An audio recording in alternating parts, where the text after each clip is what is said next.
Hello friends, welcome to Mother's Kitchen. இன்னைக்கு நம்ம பண்ணக்கூடிய ரெசிபி வந்து ஒரு டிஃபரண்டான ரெசிபி. நீங்க பார்த்த மாதிரி சோ சூப்பரான ஒரு இட்லி தோசை ரைஸ்க்கு எல்லாத்துக்குமே வந்து அட்டகாசமான ஒரு ரெசிபி அப்படினு சொல்லலாம்.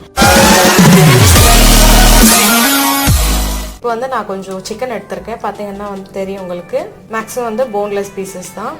1 டீஸ்பூன் அளவுக்கு மஞ்சள் தூள் சேர்த்துக்கலாம்.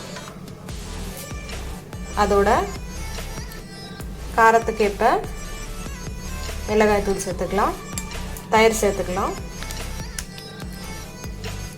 தேவையான அளவு சால்ட் சேர்த்துக்கலாம். ஓகே, இப்போ வந்து இது நல்லா வந்து மிக்ஸ் பண்ணிக்கலாம். நம்ம வந்து இதெல்லாம் ஸ்பைசஸ் கர்ட் எல்லாம் போட்டு இந்த சிக்கன் வந்து நல்லா மேரினேட் பண்ண போகிறோம். ஜஸ்ட் ஒரு 1 hour கிட்டத்தட்ட வந்து நம்ம ஊற வச்சிட போகிறோம். ஸோ அப்போ என்ன ஆகும் அப்படின்னா மசாலாலாம் வந்து சிக்கனில் நல்லா இறங்கும். ஸோ தட் நம்மளுக்கு ரெசிபி வந்து ரொம்ப டெலிஷியஸாக இருக்கும். ஸோ கண்டிப்பாக வந்து நீங்கள் இந்த மாதிரி ட்ரை பண்ணி பாருங்கள். இந்த மாதிரி ஸ்டைலில் கண்டிப்பாக வந்து இது சோக் பண்ணணும். நீங்கள் வந்து ரெசிபி பண்ணணும் அப்படின்னு நினச்சிங்கன்னா ஒரு 1 hour முன்னாடியே வந்து இந்த மாதிரி மேரினேட் பண்ணிவிட்டு அதுக்கப்புறம் நம்ம ரெசிபியில் ஆட் பண்ணும்போது சூப்பர் டேஸ்ட்டில் இருக்கும். ஸோ இப்போ வந்து நம்ம ஃபுல்லாகவே வந்து மிக்ஸ் பண்ணியாச்சு. இது வந்து ஒரு 1 hour கிட்ட அப்படியே வந்து சோக் பண்ணிடலாம்.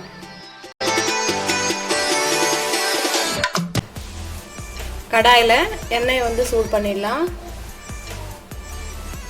1 டீஸ்பூன் அளவுக்கு சீரகம், இதுலயே ஸ்லைஸ்டா கட் பண்ணிருக்க ஆனியன் சேர்த்துக்கலாம்.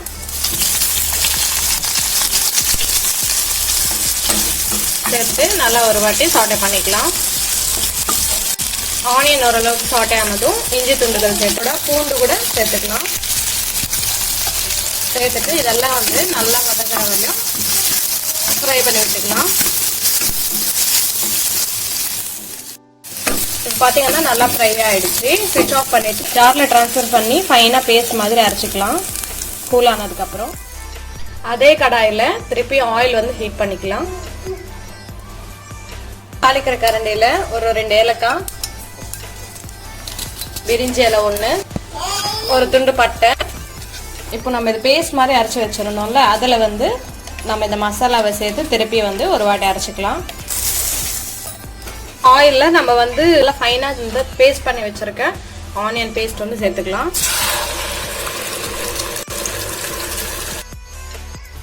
இந்த ஆயிலே வந்து நல்லா பச்சை வாசனை போகிற வரை ஃப்ரை பண்ணிக்கலாம். இந்த பஞ்சாபி ஸ்டைல் சிக்கனுக்கு வந்து கொஞ்சம் எண்ணெய் வந்து தாராளமாக பிடிக்கும். இது ஒரு 2 minutes வந்து நம்ம குக் பண்ணதும் ஓரளவுக்கு நல்லா ஃப்ரை ஆகிடுச்சு. நம்ம டொமேட்டோ பியூரி வந்து சேர்த்துக்கலாம். சேர்த்துட்டு ஒரு தடவை மிக்ஸ் பண்ணிக்கலாம்.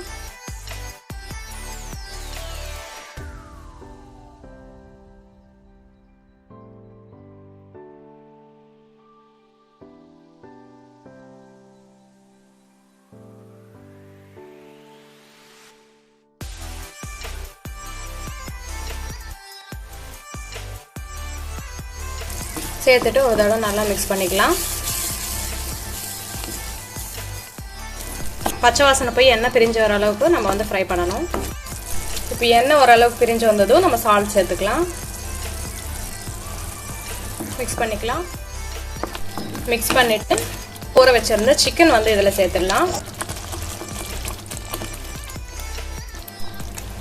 சிக்கன் சேர்த்துட்டு நல்லா வந்து மீடியம் ஃப்ளேமில் வச்சு ஃபுல்லாகவே ஒரு வாட்டி மிக்ஸ் பண்ணி விட்டுடலாம். இப்போ வந்து நம்ம தண்ணி ஊற்றாமல் அப்படியே வந்து ஒரு 5 minutes சிம்லேயோ இல்லை மீடியம் ஃப்ளேமில் வச்சுட்டு ஒரு 5 minutes வந்து குக் பண்ணி விட்டுடலாம்.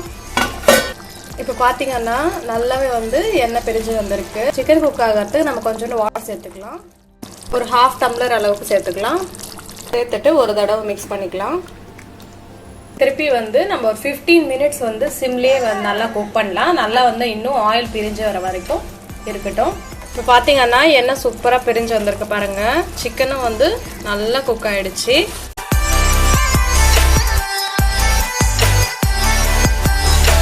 எக்ஸலண்டான பஞ்சாபி ஸ்டைல் தாரி வாலா சிக்கன் அப்படின்னு கூட சொல்லுவாங்க.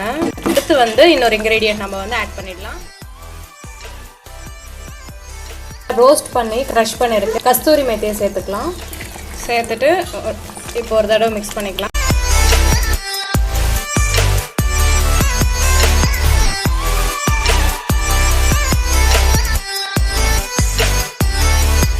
இப்போ பார்த்தீங்கன்னா குழம்பு எண்ணெய் நல்லா தனியாக பிரிஞ்சு வந்துருச்சு.